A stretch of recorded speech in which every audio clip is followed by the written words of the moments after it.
প্রাণপ্রিয় শিক্ষার্থীবৃন্দ, তোমাদের সকলকে স্বাগত জানাচ্ছি। আমি জয়তুশীল, সহকারী অধ্যাপক, বান্দরবান ক্যান্টনমেন্ট পাবলিক স্কুল ও কলেজ।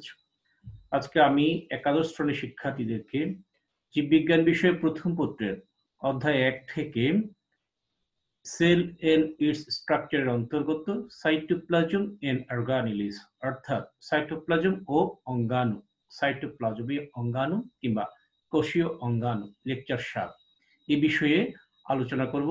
প্রাণপ্রিয় শিক্ষার্থীবৃন্দ, তোমরা লক্ষ্য করবে, দেখো স্লাইড আমি শো করেছি, কি লিখেছি দেখো। সাইটোপ্লাজম ও অঙ্গাণু নিউক্লিয়াসের বাইরে অবস্থিত এবং কোষ ঝিল্লি দিয়ে পরিবেষ্টিত প্রোটোপ্লাজমীয় অংশের নাম সাইটোপ্লাজম। ব্যাখ্যা আমি দিচ্ছি। এটি মাতৃকা ও অঙ্গাণু অংশ নিয়ে গঠিত। সাইটোপ্লাজমীয় মাতৃকা কি দেখো। মাতৃকা হলো সাইটোপ্লাজমের ভিত্তি পদার্থ। এটা খেয়াল করো, তোমাদেরকে কোষ সম্পর্কে আমি পড়িয়েছি। ইতোমধ্যে একটা কোষ কল্পনা করো। এই কোষের কেন্দ্রস্থলে, প্রাণী কোষ যদি হয় অবশ্যই কেন্দ্রস্থলে, এবং প্ল্যান্ট সেল হলে এক পাশে। কেননা প্ল্যান্ট সেলের ক্ষেত্রে একেবারে কেন্দ্রে থাকে বড় একটা কোষ গহ্বর বা সেল ভ্যাকিউল। যেটাই হোক, তোমরা কোষের ভেতরে নিউক্লিয়াসটাকে চিন্তা করো। এই নিউক্লিয়াসের বাইরে, নিউক্লিয়াসের ভেতরে নয়, inside cell but outer side of the nucleus.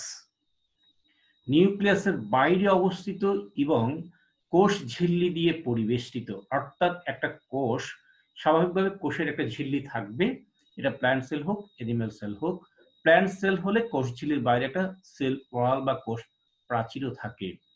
যাক, আমরা কোষ ঝিল্লি থেকেই কল্পনা করি নিউক্লিয়াসের বাইরে, অর্থাৎ একটা কোষকে যদি কল্পনা করি, কোষের বাইরে চারপাশে তো অবশ্যই একটা কোষ ঝিল্লি বা প্লাজমা মেমব্রেন, সেল মেমব্রেন বা সাইটোমেমব্রেন বা বায়োমেমব্রেন থাকবে। ভেতরে অবশ্যই একটা নিউক্লিয়াস থাকবে। নিউক্লিয়াসের চারপাশেও একটা আবরণ আছে।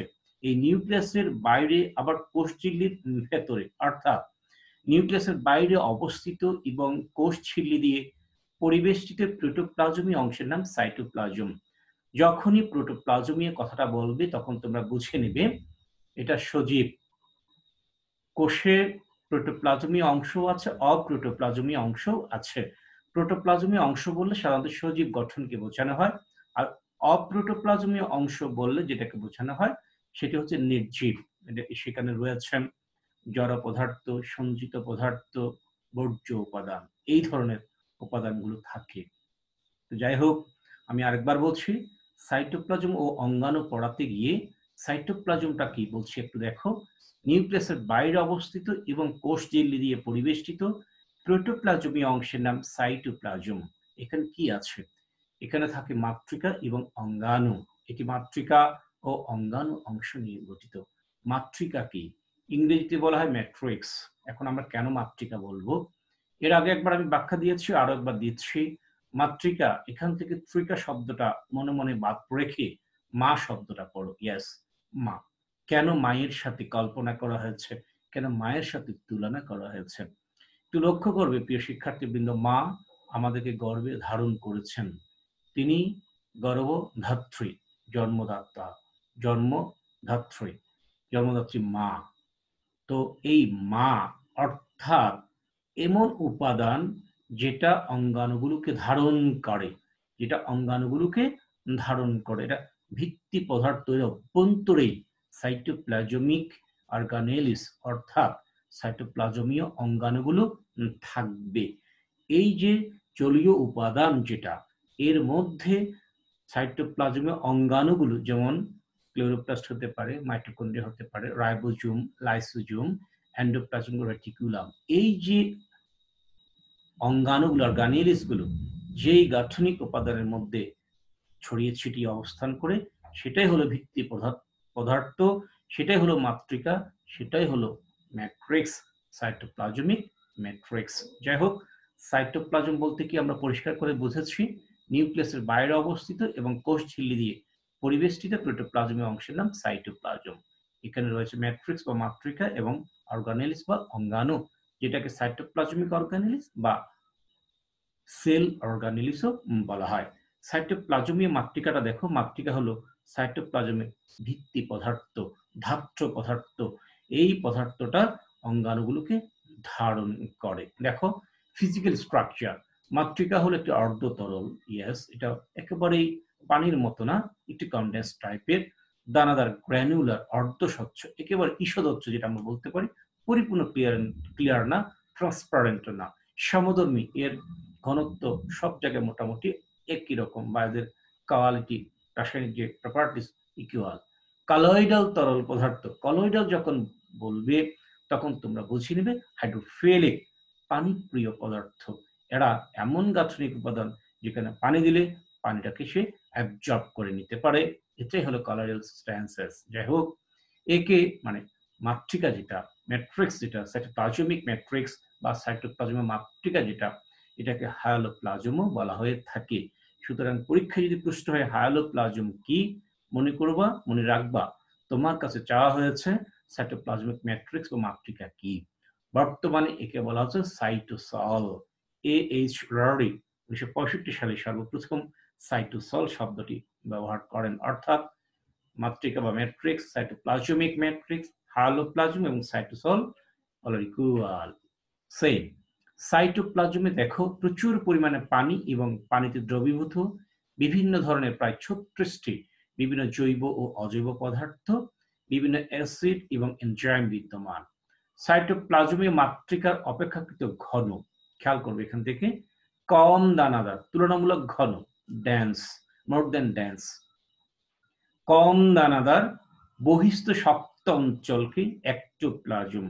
একটা কোষ, কোষের যে সাইটোপ্লাজম, এটা প্লাজমা মেমব্রেনের দিকেও আছে, কেন্দ্রের দিকেও আছে। বহিস্থ যেটা, সেটা আমরা মেমব্রেনের কাছাকাছি অঞ্চলকে বোঝাবো, আর সেন্টারে কোষের ফোকাল পয়েন্টে যেটা, সেটাকে আমরা কেন্দ্রস্থ অঞ্চল বা অংশ বোঝাবো বা বুঝবো। দেখো সাইটোপ্লাজমে মাতৃকার অপেক্ষাকৃত ঘন, কম দানাদার, বহিস্থ শক্ত অঞ্চলকে এক্টোপ্লাজম, এটা মানে কর্টেক্স অঞ্চলের দিকে থাকে, এটাকে প্লাজমা জেল বলা হয়, এবং কেন্দ্রস্থ অপেক্ষাকৃত কম ঘন অঞ্চলকে এন্ডোপ্লাজম, এটা অনেক সময় প্লাজমা সল হিসেবে আখ্যায়িত করা হয়। সলটা হলো মোর লিকুইড, জেলটা হলো মোর ডেন্স। ওকে, সাইটোপ্লাজমের আপেক্ষিক গুরুত্ব পানি অপেক্ষা বেশি। অঙ্গাণুসমূহ দেখো, সাইটোপ্লাজমিক অর্গানিলিস। সাইটোপ্লাজমে মাতৃকায় কি কি থাকতে পারে? প্লাস্টিড, মাইটোকন্ড্রিয়া, এন্ডোপ্লাজমীয় reticulum, ribosome, Golgi body, lysosome, centrosome, microtubules সহ প্রভৃতি অঙ্গাণু এবং বিভিন্ন নির্জীব পদার্থও কিন্তু সাইটোপ্লাজমে থাকতে পারে। মনে রাখবা, নির্জীব বা জড় যে উপাদান সমূহ, ওই যে বর্জ্য পদার্থ, সঞ্চিত পদার্থ, এই ধরনের যে উপাদান সমূহ রয়েছে, এগুলোকে অঙ্গাণু বলা যায় না, এগুলোকে নির্জীব পদার্থ বলা হয়, অপ্রোটোপ্লাজমীয় উপাদান বা অংশ। দেখো সাইটোপ্লাজমের কাজ, প্রিয় শিক্ষার্থী বৃন্দ লক্ষ্য করবে, এখান থেকে কতে একটা প্রশ্ন হতে পারে, হায়ালোপ্লাজম কি বা সাইটোসল কি, বা সাইটোপ্লাজমীয় অঙ্গাণু বলতে কি বোঝায়। এই প্রশ্নটাই বেশি আসে যে সাইটোপ্লাজমীয় অঙ্গাণু বলতে কি বোঝায় বা কোষীয় অঙ্গাণু বলতে কি বোঝায়। শুরুর দিকে আমি বলেছি, তুমি স্লাইডটা একটু ভালো করে দেখে নেবে, আমার স্পিচটুকু একটু শুনে নেবে। লক্ষ্য করো প্রিয় শিক্ষার্থী বৃন্দ, সাইটোপ্লাজমের কাজ, functions of cytoplasm.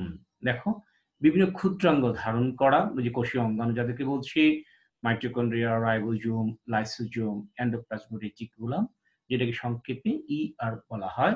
Step by step যখন পড়ে যাবো আমরা দেখবো কতিপয় জৈবিক কাজ। সাইটোপ্লাজম কিছু জৈবিক বায়োলজিক্যাল ফাংশনস সম্পাদনে অংশগ্রহণ করে থাকে। কোষের অ্যাসিড বেস ব্যালেন্স করে, কোষের অম্লত্ব এবং ক্ষারত্ব নিয়ন্ত্রণ করা, রেচন প্রক্রিয়ায় সৃষ্ট বর্জ্য পদার্থ নিষ্কাশনেও সাইটোপ্লাজমের ভূমিকা রয়েছে।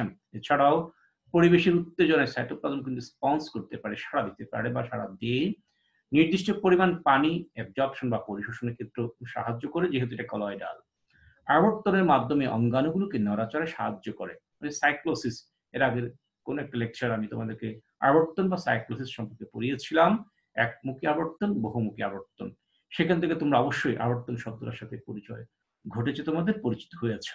আবর্তনের মাধ্যমে অঙ্গাণুগুলোকে নড়াচড়ায় সাহায্য করা। যাই হোক, এতটুকু হলো ফাংশনস।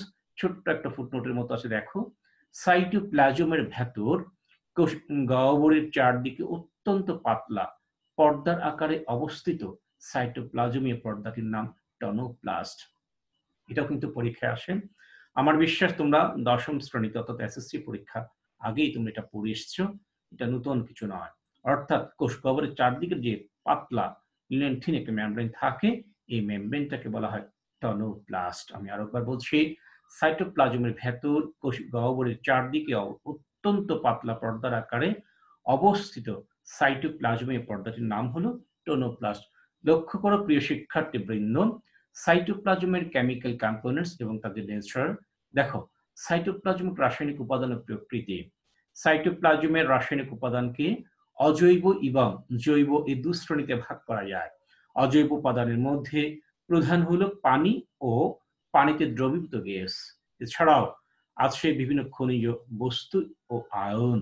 জৈব উপাদানের মধ্যে আছে কার্বোহাইড্রেট, জৈব acid, lipid, protein, nucleic acid, hormone, vitamin, বিভিন্ন পিগমেন্ট, রঞ্জক পদার্থ।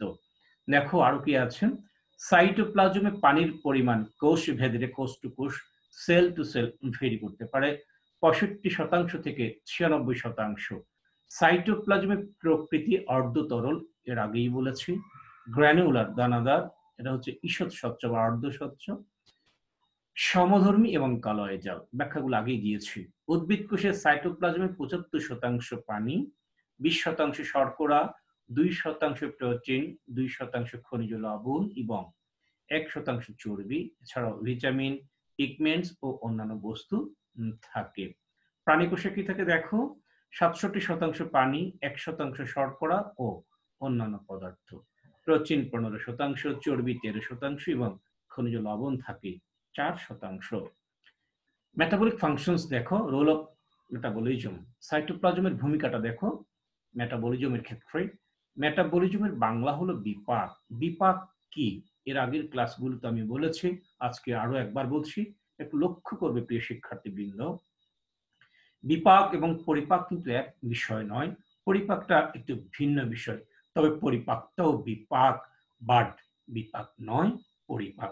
আস্তে আস্তে ধারণা ক্লিয়ার হবে। বিপাককে ইংরেজিতে বলা হয় মেটাবলিজম।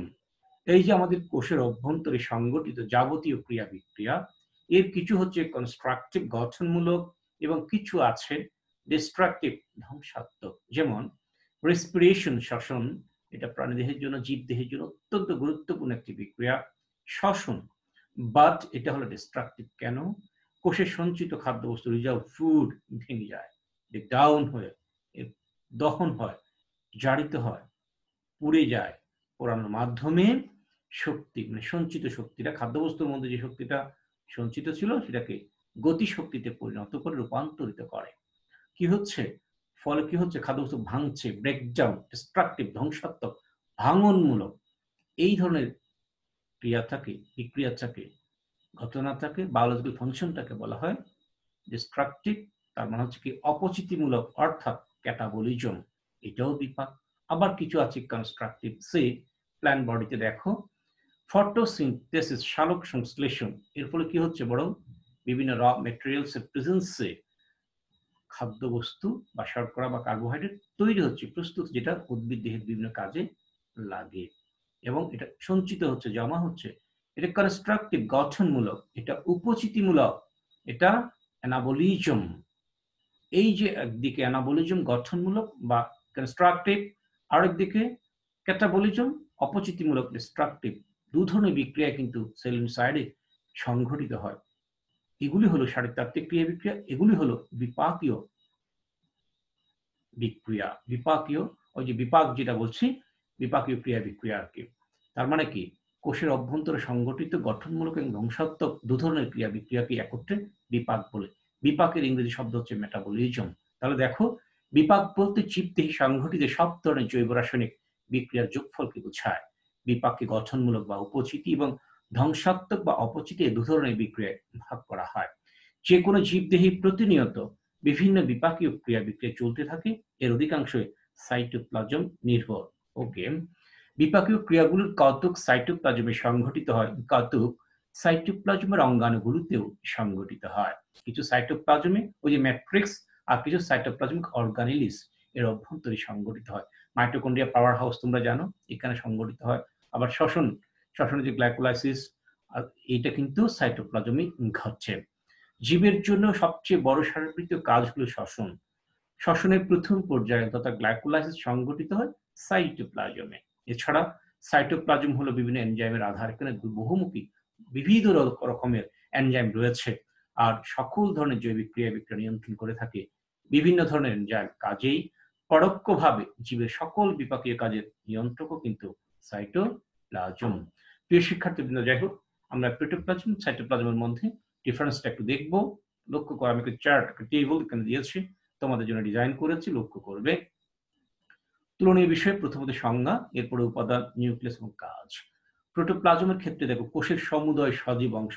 যখনই প্রোটোপ্লাজমের কথা আসবে তখন তুমি চট করে চিন্তা করবা কোষের সজীব যেটা লিভিং যে কম্পোনেন্টস গুলো, লিভিং যে পার্টগুলো, পোর্শন গুলো, এটাই হলো প্রোটোপ্লাজম। এর মধ্যে কোষ ঝিল্লি আছে, এর মধ্যে সাইটোপ্লাজম আছে, সাইটোপ্লাজম অর্গানেল সিস্টেম এবং নিউক্লিয়াস সহ। প্রোটোপ্লাজম হলো জীবনের ভৌত ভিত্তি। এটা আগের ক্লাসে ব্যাখ্যা দিয়েছি, আজকে আর নয়। প্রোটোপ্লাজমকে জীবনের ভৌত ভিত্তি কেন বলা হয় বলছিলাম, যাই হোক আরেকটু বলি। কোষের যাবতীয় মৌলিক এবং জৈবিক কার্যাদি প্রোটোপ্লাজমের অভ্যন্তরে সংঘটিত হয়। বিধায় টমাস হ্যানলে হাক্সলে প্রোটোপ্লাজমকে জীবনের ভৌত ভিত্তি হিসেবে আখ্যায়িত করেছিলেন। এরপর দেখো, সাইটোপ্লাজম নিউক্লিয়াসের বাইরে অবস্থিত এবং কোষ ঝিল্লি দিয়ে পরিবেষ্টিত প্রোটোপ্লাজমের অংশ হলো সাইটোপ্লাজম। কম্পোনেন্ট গুলো দেখো, উপাদান। প্রোটোপ্লাজমে কি কি আছে? কোষ ঝিল্লি, সাইটোপ্লাজম ও নিউক্লিয়াস, এই তিন অংশে বিভক্ত। আর সাইটোপ্লাজমে দেখো দুটি অংশ, যত একটা হচ্ছে অর্গানেলিস বা অঙ্গাণু, আর একটা হচ্ছে মাতৃকা। অর্থাৎ সাইটোপ্লাজমীয় অঙ্গাণু এবং মাতৃকা। হায়ালোপ্লাজম যেটাকে বলেছি, সাইটোসোল যাকে বলেছি। নিউক্লিয়াসে চলে আসো। প্রোটোপ্লাজম নিউক্লিয়াস যুক্ত। অবশ্যই প্রোটোপ্লাজমের অভ্যন্তরে নিউক্লিয়াস আছে, তাই বংশগতির ধারক বাহক। অর্থাৎ প্রোটোপ্লাজম বংশগতিতে ভূমিকা রাখে নিউক্লিয়াস, নিউক্লিয়াসের মাধ্যমে। সাইটোপ্লাজম নিউক্লিয়াস বিহীন, কারণ প্রোটোপ্লাজম থেকে নিউক্লিয়াসটাকে বাদ দিলেই সাইটোপ্লাজম। যাই হোক, এখানে কোষঝিল্লিটাও আমরা বাদ দেব, তাই বংশগতির ধারক বাহক নয়। এটা নিয়ে বিতর্ক আছে। বিতর্কটা হলো এই জন্যই, ক্লোরোপ্লাস্ট এবং মাইটোকন্ড্রিয়াও কিছু কিছু ক্ষেত্রে বংশগতিতে ভূমিকা রাখে, আর ক্লোরোপ্লাস্ট এবং মাইটোকন্ড্রিয়া সাইটোপ্লাজমেই থাকে। এই ধরনের বংশানুসরণকে সাইটোপ্লাজমিক ইনহেরিটেন্স বলা হয়। এটা তোমার এখানে মনেও রাখতে হবে না, জানতেও হবে না, শিখতেও হবে না, শুধু জানার জন্য বললাম। এটা স্বাভাবিক যে পাঠ্য করে দিচ্ছে সেটাই লিখো। সাইটোপ্লাজম নিউক্লিয়াস বিহীন, তাই বংশগতির ধারক বাহক নয়। কাজ দেখো, প্রোটোপ্লাজমের ক্ষেত্রে জীবনের আধার। ওই যে ভৌতভিত্তি বলেছি না, অবশ্যই জীবনকে ধারণ করছে প্রোটোপ্লাজম। যদি আমরা জীবনের এক্সাক্ট সংজ্ঞাটা কি জানি না, চেষ্টা করবো ভবিষ্যতে দেওয়ার। ধীরে ধীরে তোমরা হয়তো আমার কাছ থেকে এটা ক্লিয়ার একটা সমাধান পাবে, যদিও এটা একেবারে শতসিদ্ধ নয়, তারপর আমি বলার চেষ্টা করব। What is life, define life, লাইফের সংজ্ঞা আমি দিব। সাইটোপ্লাজম দেখো কতিপয় অঙ্গাণুর আধার হিসেবে কাজ করে। কেন? ওই যে অঙ্গাণু বলছিলাম, মাইটোকন্ড্রিয়া, প্লাস্টিক, ক্লোরোপ্লাস্ট, এই ধরনের অঙ্গাণুগুলোকে ধারণ করে। লাইফের ডেফিনিশনটা আমি যখন প্রাণীবিজ্ঞান পড়াবো তখন দেব। প্রাণপ্রিয় শিক্ষার্থীবৃন্দ, শেষ করব। শেষ করার আগে ছোট্ট একটা হোমওয়ার্ক দিব। প্রোটোপ্লাজম এবং সাইটোপ্লাজমের পার্থক্যগুলোকে সুন্দর করে নোট করবে, নোট আকারে উপস্থাপন করবে এবং পরীক্ষার জন্য প্রিপেয়ার হবে। সবাই ভালো থাকবে, সুস্থ থাকবে। Stay safe, stay strong, stay home. All the best. Thank you very much.